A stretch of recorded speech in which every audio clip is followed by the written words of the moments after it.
In this video, I am going to show you how you can open an image in Photoshop when it is throwing a message could not complete your request because a SOFn DQT or DHT JPEG marker is missing before a JPEG SOS marker. In case if you are receiving this error, how you can open the image file in Photoshop, let's learn. So over here there is a JPEG file which I want to open in Adobe Photoshop. When I try to open this with Adobe Photoshop, it's throwing an error like this. Even if I try by clicking on file, open, select the file and open, it's still throwing the same error. To fix this problem, to first open the image file with Photoshop.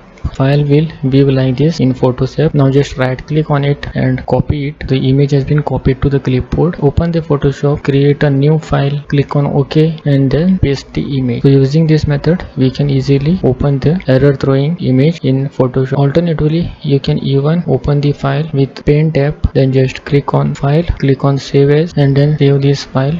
So this is the newly stored file which we have stored using pen tab. Now if you try to open it with Adobe Photoshop, it will successfully get opened. So these are the two ways with which you can easily open the error throwing JPG image files in Adobe Photoshop.